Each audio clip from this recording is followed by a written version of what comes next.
මන්ත්‍රීතුමා ඔබතුමා කතා කරන්න. ගරු විපක්ෂ නායකතුමා ඉඳ ගන්න.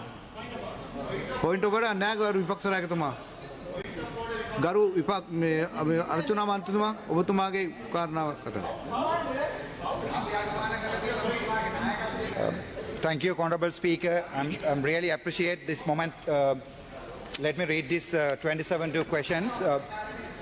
அண்மைய நாட்களாக இலங்கை முழுவதும் ஒரு நாட்புறமும் கடலால் சூழப்பட்ட தன்னிறைவான ஒரு நாடாக இருந்து இலங்கையிலே மிகவும் அடிப்படையான உணவு பதார்த்தமான கடல் உப்பு பற்றாக்குறை என்பது மிகவும் பேசுபொருளாக ஆக்கப்பட்டிருக்கிறது. இந்த அடிப்படையிலே இலங்கையிலே பாரம்பரியமாக உற்பத்தி செய்யப்பட்ட கடல் உப்பானது வடக்கு மாகாணத்தில் ஆனையிறவு, பரந்தன், உப்பளத்திலிருந்து மிகப்பெரிய அளவில் இதுவரை காலமே உற்பத்தி செய்யப்பட்டு வந்தது என்பதை தாங்கள் அறிந்திருக்கக்கூடும்.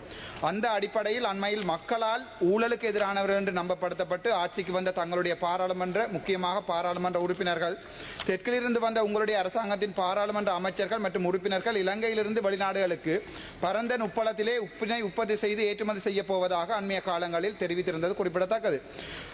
மேலும் அதனால் ஏற்பட்ட தங்களுடைய அரசாங்கம் ஆட்சிக்கு வந்த பின்னர் அரசியல் ரீதியாக ஒவ்வொரு அரசாங்க நிறுவனங்களில் இருந்து முகாமைத்துவம் செய்கின்ற முகாமைத்துவ கட்டமைப்புகளை சீர்குலைத்து பெருமளவானவர்களை இடமாற்றம் செய்து தங்களுக்கு சார்பான எந்த ஒரு அனுபவமற்ற முகாமைத்துவ தகுதி இல்லாத தங்களுடைய கட்சி சார்ந்த சாதாரண பணியாளர்களை முகாமைத்துவ அதிகாரிகளாக வேலைக்கு அமர்த்தி இருப்பது மிகவும் தெளிவாக தெரிகிறது.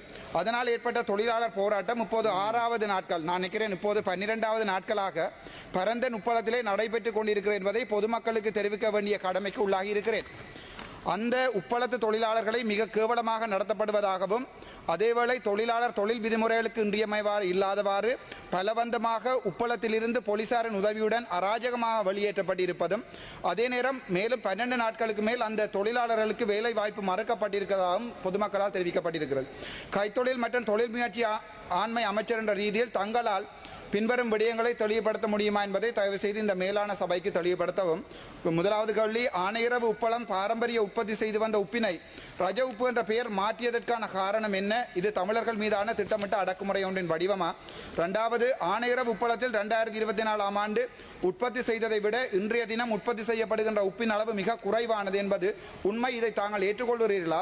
மூன்றாவது, ஆனையிறவு உப்பளத்தில் தங்களுடைய அரசாங்கத்தால் 3 மாதங்களுக்கு முன்னராக முகாமைத்துவ மாற்றம் ஒன்று செய்யப்பட்டுள்ளது என்பதை தாங்கள் ஏற்றுக்கொள்கிறீர்களா? நாலாவது, அவ்வாறான இடமாற்றலுக்கு தொழிலாளர்கள் எதிர்ப்பு தெரிவித்த போது கடந்த 6 நாட்களாக இப்போது 12 நாட்கள் ஆகிறது வேலை செய்து வந்த தொழிலாளர்கள் பணியிலிருந்து நிறுத்தப்பட்டு ஆனையிறவு உப்பளத்தில் தற்போது உற்பத்தி செய்யப்படுகின்ற உப்பு மிகவும் குறைந்துள்ளது அல்லது முற்றிலும் இல்லாமல் போயுள்ளது என்பதை ஏற்றுக்கொள்கிறீர்களா? ஐந்தாவது, தற்போது நாட்டில் உப்பினை பிரிதொரு நாட்டிலிருந்து இறக்குமதி செய்வதற்கு அமைச்சரவை அனுமதி அளித்திருக்கிறது என்பதை உறுதிப்படுத்த முடியுமா?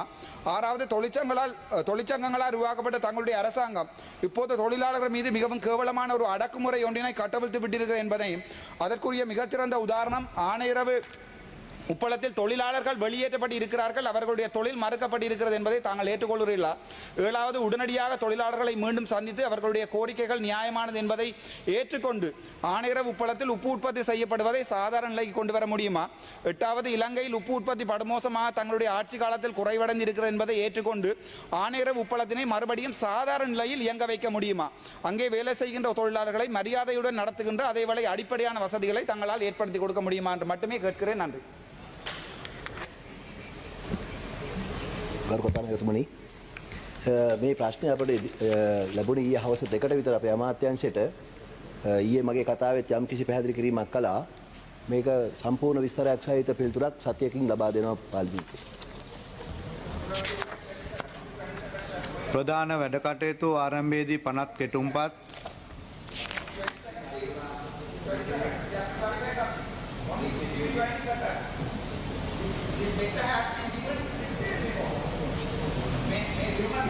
ගරු අමාත්‍යතුමා දැන් ප්‍රකාශ කරන්නේ මේ සතිය දෙපාරක් රිජෙක්ට් කරා. ගරු මන්ත්‍රීතුමා ඔබතුමාගේ ලිපිය දෙපාරක් රිජෙක්ට් කරලා ආපහු රිවයිස් කරලා දෙන්න කියලා තමයි තියලා තියෙන්නේ. ඒක ඊයේතම අන්තිමේටම ස්ටෑන්ඩින් ඕඩර්ස් වයලේට් කළා තමයි. ස්ටෑන්ඩින් ඕඩර්ස් වයලේට් කළා තමයි ඔබතුමා මීට කලින් දීලා තියෙන්නේ. පරිණ පාර පිටු 5ක් තිබිලා තියෙනවා. பிரதான වැඩ කටයුතු ආරම්භයේදී பாராளுமன்ற உறுப்பினர் அர்ச்சுனா ராமநாதன் இன்றைய பாராளுமன்ற அமர்வில் ஆனையிறவு உப்பளம் தொடர்பில் கருத்து தெரிவித்தார்.